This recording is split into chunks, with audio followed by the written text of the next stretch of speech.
റോജയിൽ നിന്ന് ഡോക്ടർ റോജയിലേക്കുള്ള റോജയുടെ യാത്ര തീർച്ചയായും ദർശന അക്കാദമിക്ക് ചെറിയൊരു വിജയത്തിൻ്റെ തിളക്കമല്ല, അതിലുമുപരി സന്തോഷത്തിൻ്റെ, അഭിമാനത്തിൻ്റെ, ഒരു കുട്ടിയുടെ ആത്മവിശ്വാസത്തിൻ്റെ, പ്രതിസന്ധികളിൽ തളരാതെ എങ്ങനെ ജീവിതത്തിൽ വിജയം നേടാമെന്ന് മറ്റുള്ളവർക്ക് കാണിച്ചു കൊടുക്കാൻ പറ്റുന്ന ഒരു ബെസ്റ്റ് എക്സാമ്പിളാണ് എൻ്റെ മുമ്പിലിരിക്കുന്ന ഡോക്ടർ റോജ ആകാൻ പോകുന്ന നമ്മുടെ ഡോക്ടർ റോജ.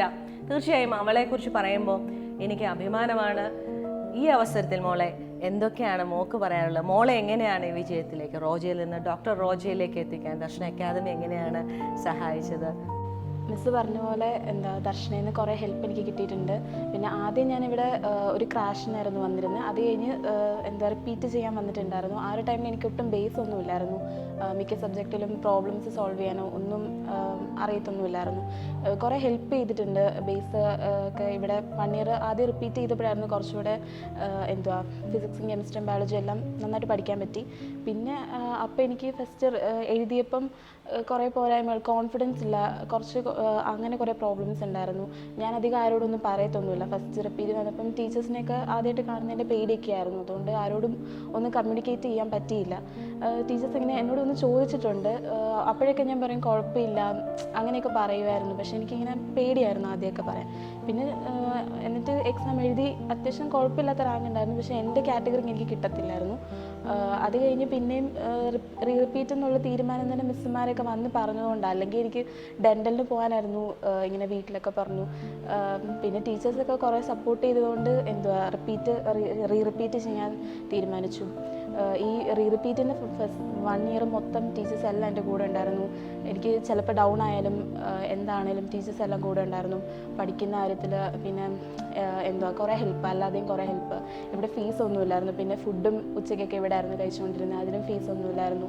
പിന്നെ എപ്പോഴും ഹോസ്റ്റലിൽ നിന്നില്ലെന്നേ ഉള്ളൂ. പക്ഷെ മിക്കപ്പോഴും ഇവിടെ തന്നെയാണ് പഠിക്കുന്ന. ലൈബ്രറിയിൽ എല്ലാം ലൈബ്രറി എപ്പോഴും നമുക്കെപ്പോൾ ആവശ്യമുണ്ട്. ഇപ്പോൾ സൺഡേ ഒക്കെ ആണെങ്കിലും എല്ലാ ഡേയ്സിലും ലൈബ്രറി ഞങ്ങൾക്ക് അവൈലബിൾ ആയിരുന്നു. പിന്നെ ടീച്ചേഴ്സ് ക്ലാസ്സിൽ നിന്ന് എപ്പോഴും സ്പെഷ്യലായിട്ട് ഞങ്ങൾക്ക് ഡൗട്ട് ക്ലിയറൻസും എല്ലാം ഉണ്ടായിരുന്നു ടീച്ചേഴ്സിൻ്റെ. ഞങ്ങൾക്ക് വീക്ക്ലി 2-3 എക്സാംസ് ഒക്കെ ഉണ്ടായിരുന്നു.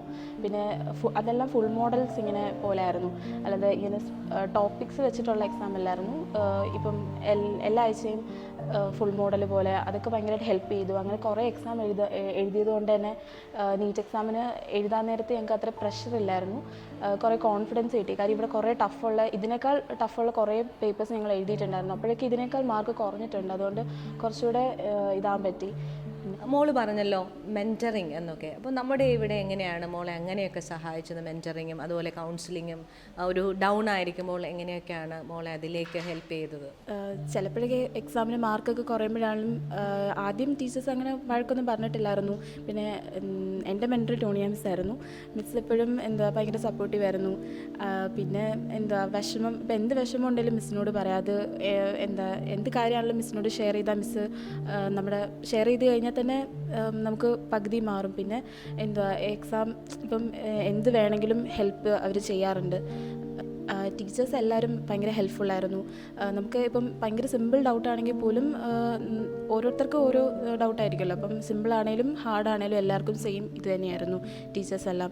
പിന്നെ ലൈബ്രറിയിലെ ബുക്സൊക്കെ മിക്ക ബുക്സും ഇവിടെ ഉണ്ട്. അപ്പം നമുക്ക് എപ്പോൾ വേണമെങ്കിലും ബുക്സ് ഇപ്പം റെഫർ ചെയ്യാം.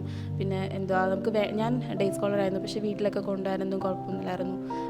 കുറേ ബുക്സ് ഇവിടെ നിന്ന് റെഫർ ചെയ്തിട്ടുണ്ടായിരുന്നു. ഞാൻ മിക്ക ബുക്സും അത്യാവശ്യം ക്വസ്റ്റ്യനൊക്കെ ചെയ്യുന്നുണ്ടായിരുന്നു. ബയോളജിയും കുറേ ക്വസ്റ്റ്യൻസൊക്കെ ചെയ്യുക. മിസ് എപ്പോഴും പറയാറുണ്ട് ബയോളജിയിൽ കുറേ ക്വസ്റ്റ്യൻസ് ചെയ്യണം.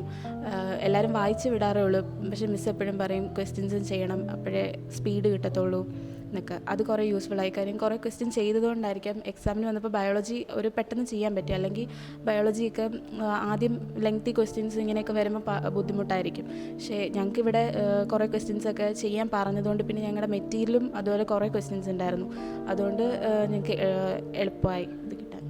ഇവിടുത്തെ ഫിസിക്സിലെ മെറ്റീരിയലിനെ കുറിച്ച് പറയുകയാണെങ്കിൽ നമുക്ക് NCERT ഒക്കെ വായിക്കാൻ ഭയങ്കര ബുദ്ധിമുട്ടായിരിക്കും ആൾക്കാർക്ക്. പക്ഷേ NCERTയിലെ കുറേ പോയിൻറ്റ്സ്, ഇമ്പോർട്ടൻറ്റ് പോയിൻറ്റ്സ് ഒക്കെ ഇങ്ങനെ ഹൈലൈറ്റ് ചെയ്ത് പറഞ്ഞിട്ടുണ്ട്. പിന്നെ നമുക്ക് ഇപ്പം ചിലതൊക്കെ ഔട്ട് ഓഫ് സിലബസ് വരാൻ പറ്റുന്ന ടൈപ്പ് കുറേ എണ്ണം ഉണ്ട്.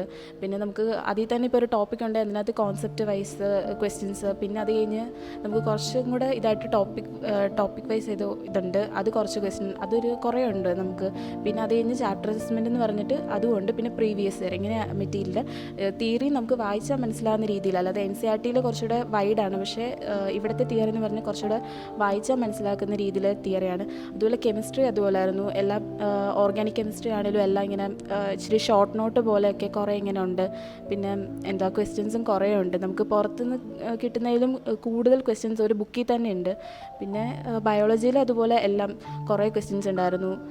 പ്രീവിയസ് ഇയർ കുറേ വർഷത്തെ എയിംസിലെ ക്വസ്റ്റ്യൻ തൊട്ട് നീറ്റിൻ്റെ കുറേ വർഷത്തെ ക്വസ്റ്റ്യൻസ് എല്ലാം ഉണ്ട്. മെറ്റീരിയൽസിനെ കുറിച്ച് പറഞ്ഞല്ലോ. മെറ്റീരിയൽസ് എങ്ങനെയായിരുന്നു നിങ്ങൾക്ക് യൂസ്ഫുൾ ആയത്? അതായത് ഒരു ചാപ്റ്ററിൽ എങ്ങനെയാണ് നിങ്ങൾ അപ്രോച്ച് ചെയ്തത്? ആ ഒരു മെറ്റീരിയലിലൂടെ ഓരോ ചാപ്റ്ററിനെയും എങ്ങനെയാണ് ഒരു ആവറേജ് സ്റ്റുഡൻ്റ് ആണെങ്കിലും അല്ലെങ്കിൽ ഒരു പഠനം ഇച്ചിരിയും കൂടെ അറിയാം എന്നെങ്കിലും എങ്ങനെയാണ് നിങ്ങൾ അതിനെ ആ മെറ്റീരിയൽ ദർശന അക്കാദമിൻ്റെ മെറ്റീരിയൽ എങ്ങനെയാണ് സഹായിച്ചത്? ഈ ഓരോ കുട്ടികൾക്കും ചിലർക്ക് ബേസ് അറിയാത്തവരായിരിക്കും, ചിലർക്ക് നന്നായിട്ട് കൺസെപ്റ്റ് അറിയാവുന്നവരായിരിക്കും. എല്ലാവർക്കും യൂസ് ചെയ്യാൻ പറ്റുന്ന പോലത്തെ ഒരു മെറ്റീരിയലാണ്. നമുക്കിപ്പം കോൺസെപ്റ്റ് വൈസ് ക്വസ്റ്റ്യൻസ് ഉണ്ട്. അതൊക്കെ ഇപ്പം ഒരു ബേസ് അറിയാത്തൊരു കുട്ടിക്ക് ജസ്റ്റ് വായിച്ച് കഴിഞ്ഞ് ചെയ്യാൻ പറ്റുന്നത്. പിന്നെ കുറച്ചുകൂടെ ഹൈ ലെവലായിട്ട് ടോപ്പിക് വൈസ് ക്വസ്റ്റ്യൻ, പിന്നെ ചാപ്റ്റർ അസസ്മെൻറ്റ്, പിന്നെ വേറെയും കുറേ ക്വസ്റ്റ്യൻസ്, ഇപ്പം match the following type questions, assertion reason, പിന്നെ സ്റ്റേറ്റ്മെൻറ്റ് ടൈപ്പ് ക്വസ്റ്റ്യൻസ്, ഇങ്ങനെ കുറേ ഉണ്ട്. നമുക്ക് ഇതൊക്കെ ചിലയിടത്ത് വേറെ വേറെ ബുക്സൊക്കെ ആയിട്ടായിരിക്കും, പക്ഷേ ഇതിനകത്ത് എല്ലാം ഒരുമിച്ച് തന്നെ ഉണ്ട്. അതുകൊണ്ട് ഭയങ്കര യൂസ്ഫുൾ ആണ്. നമുക്ക് ഈ ഒരു ബുക്ക് തന്നെ മിക്ക ബുക്സിനേക്കാൾ കുറച്ചുകൂടെ നന്നായിട്ട് ചെയ്യാൻ പറ്റും. ഇത് പഠിച്ചാൽ ഇപ്പം എല്ലാവർക്കും യൂസ് ചെയ്യാൻ പറ്റും. അല്ല ഹൈ ലെവലുള്ളതോ ഇല്ല ഒരു മീഡിയം ആവറേജ് അങ്ങനെയൊന്നുമല്ല, എല്ലാവർക്കും യൂസ് ചെയ്യാൻ പറ്റും. മോള് ഡൗട്ട് ക്ലിയറൻസിനെ കുറിച്ച് പറഞ്ഞല്ലോ. എങ്ങനെയായിരുന്നു ദർശന അക്കാദമിയിൽ ഡൗട്ട് ക്ലിയറൻസ് മോളെ ഈ ഒരു വിജയത്തിലെത്തിക്കാൻ സഹായിച്ചത്? ഇവിടുത്തെ ഇപ്പോൾ ഡൗട്ട് ക്ലിയറൻസ് ഇൻഡിവിജ്വലി ഓരോരുത്തരുടെയും ഡൗട്ട് ക്ലിയറൻസ് ആണ്. അപ്പം നമുക്കിപ്പം എന്ത് ഡൗട്ടാണേലും ടീച്ചേഴ്സ് ഇങ്ങനെ ഇതൊന്നും നോക്കത്തില്ല. ഇപ്പം ചെറുതാണേലും വലുതാണേലും നമ്മളോട് ഇങ്ങനെ ഒന്നും പറയത്തൊന്നുമില്ല. ഡൗട്ട് ഏതാണേലും അവർ നന്നായിട്ട് പറഞ്ഞു തരും. പിന്നെ മിക്കപ്പോഴും അവൈലബിൾ ആണ്, ദിവസവും ടീച്ചേഴ്സ് എല്ലാം അവൈലബിൾ ആണ്. നമ്മളെപ്പോൾ ഡൗട്ട് ചോദിച്ചിട്ട് പോയാലും ടീച്ചേഴ്സൊക്കെ സ്റ്റാഫ് റൂമിൽ അവൈലബിൾ ആണ്. ഇവിടുത്തെ എക്സാംസ് ഒക്കെ ക്യുമുലേറ്റീവ് എക്സാം ആയിരുന്നു. ആദ്യം ഞങ്ങൾക്ക് 1 വീക്ക് ഒരു ടോപ്പിക്ക് എടുത്തു കഴിഞ്ഞാൽ ആ ഒരു 1 വീക്കിൻ്റെ എക്സാം ആയിരിക്കും. പിന്നെ അത് കഴിഞ്ഞ് ക്യുമുലേറ്റീവായിട്ട് ഇങ്ങനെ എക്സാംസ് ആയിരുന്നു. പിന്നെ ഞങ്ങൾക്ക് ലാസ്റ്റൊക്കെ ആയപ്പം കുറേ ടഫായിട്ടുള്ള എക്സാംസ് ഉണ്ടായിരുന്നു. കുറേ ഇങ്ങനെ നമ്മൾ പ്രഷറൈസ് ചെയ്തിട്ട് അങ്ങനെ കുറേ എക്സാംസ്, പിന്നെ ടൈം മാനേജ് ചെയ്യാൻ കുറേ ഇതുണ്ടായിരുന്നു, അങ്ങനെ എക്സാംസ് ഉണ്ടായിരുന്നു. അപ്പോൾ അതുകൊണ്ട് ഞങ്ങൾക്ക് നീറ്റ് എക്സാം കുറച്ചുകൂടെ ഈ പ്രാവശ്യം നല്ല ടഫായിരുന്നു. അപ്പം ഇവിടെ ഞങ്ങളങ്ങനെ കുറേ ടഫായിട്ടുള്ള എക്സാം എഴുതിയതുകൊണ്ട് ഈ നീറ്റ് എക്സാം ഇങ്ങനെ ക്രാക്ക് ചെയ്ത് എനിക്ക് കോട്ടയം മെഡിക്കൽ കോളേജിൽ കയറാൻ പറ്റി. കഴിഞ്ഞ വർഷം ഞാൻ കുറേ എക്സാം എഴുതിയിട്ടുണ്ട്. അത് പക്ഷേ എന്നാലും എനിക്കൊരു കഴിഞ്ഞ വർഷത്തെ നീറ്റ് എക്സാം എളുപ്പമായിരുന്നു, എന്നാലും എനിക്കൊരു കോൺഫിഡൻസ് ഇല്ല, ആ ഒരു ഇത് കാരണം കിട്ടിയില്ല. പക്ഷേ ഇപ്രാവശ്യം എനിക്ക് ഇങ്ങനെ കോൺഫിഡൻസ് ബൂസ്റ്റ് ചെയ്യാൻ ടീച്ചേഴ്സ് എല്ലാം ഇങ്ങനെ അവർക്ക് മനസ്സിലായി എനിക്ക് അങ്ങനെ കോൺഫിഡൻസ് ഇല്ലയെന്ന്. അപ്പോൾ അതുകൊണ്ട് അവരത് എന്നോടിപ്പം ഭയങ്കര ഹെൽപ്ഫുള്ളായിരുന്നു കോൺഫിഡൻസ് ബൂസ്റ്റ് ചെയ്യാനും. കുറേ എക്സാംസ് ഒക്കെ എഴുതിയപ്പം കുറച്ചുകൂടെ കോൺഫിഡൻസ് കിട്ടി. ഇവിടുത്തെ ആംബിയൻസ് എന്ന് പറഞ്ഞാൽ നമ്മൾ നല്ല പഠിക്കാനുള്ള ആംബിയൻസ്. ഞാൻ എപ്പോഴും ഇവിടെ സാറ്റർഡേ സൺഡേ ക്ലാസ് ഇല്ലെങ്കിൽ പോലും ഇവിടെ വരാറുണ്ട്. കാര്യം വീട്ടിൽ ഇരുന്ന് പഠിക്കുന്നതിനേക്കാൾ കുറച്ചുകൂടെ നല്ലത് ഇവിടെ നിന്ന് പഠിക്കുന്ന കാര്യം. അങ്ങനെ നല്ലൊരു ആംബിയൻസാണ് പഠിക്കാനുള്ള കാര്യത്തിന്. എന്നെ ഡോക്ടർ എന്നുള്ളൊരു സ്വപ്നത്തിലേക്ക് ദർശന അക്കാദമി കൂടെ ഉള്ളതുകൊണ്ട് മാത്രമായിരുന്നു എനിക്ക് പോകാൻ പറ്റിയത്. അല്ലെങ്കിൽ ഞാൻ റിപ്പീറ്റ് ചെയ്തിട്ട് ആദ്യത്തെ വട്ടം കിട്ടിയില്ല എങ്കിൽ ഞാൻ മിക്കവാറും എൻ്റെ ഒരു കോൺഫിഡൻസ് ഇല്ലായ്മ കാരണം ഇനിയും കിട്ടില്ല എന്ന് വിചാരിച്ച് നിന്നേനെ. പക്ഷേ ടീച്ചേഴ്സ് എല്ലാം ഭയങ്കര സപ്പോർട്ടീവായിരുന്നു. അവർ എന്നോട് പറഞ്ഞു നിനക്ക് കിട്ടും എന്ന് പറഞ്ഞ് എനിക്ക് തന്ന കോൺഫിഡൻസ് കാരണം മാത്രമാണ് ഞാൻ ഈ ഒരു വർഷം വീണ്ടും റിപ്പീറ്റ് ചെയ്ത് എനിക്ക് കിട്ടിയത്. അതുകൊണ്ട് ടീച്ചേഴ്സിനും ഇവിടുത്തെ എല്ലാ ടീച്ചേഴ്സിനും പിന്നെ എൻ്റെ വീട്ടുകാർക്കും എല്ലാവർക്കും ദൈവത്തിനും എല്ലാം നന്ദി എനിക്ക് കോട്ടയം മെഡിക്കൽ കോളേജിൽ അഡ്മിഷൻ കിട്ടിയതിന്. റോജ തൻ്റെ എക്സ്പീരിയൻസ് ഷെയർ ചെയ്യുമ്പോൾ ശരിക്കും അവളുടെ ആ ഒരു എക്സ്പീരിയൻസ് എനിക്കൊരു മോട്ടിവേഷനാണ്.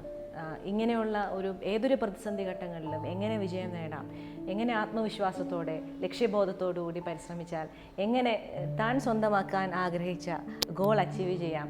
അതിന് സാഹചര്യങ്ങളൊന്നും ഒരു പരിമിതിയല്ല. ദർശന അക്കാദമി നിങ്ങളോടൊപ്പം ഉണ്ട് എങ്കിൽ തീർച്ചയായും ആ വിജയത്തിലെത്താൻ സാധിക്കുമെന്ന് റോജ തെളിയിച്ചിരിക്കുകയാണ്. ഡോക്ടർ റോജയിലേക്ക് ഏറ്റവും സ്നേഹത്തോടെ സന്തോഷത്തോടെ ദർശന അക്കാദമി ചേർക്കുകയാണ്. റോജയുടെ വിജയം ദർശന അക്കാദമിയുടെ ഹൃദയത്തോട് തന്നെ ചേർക്കുകയാണ്. Once again congratulation dear Roja. Thank you so much.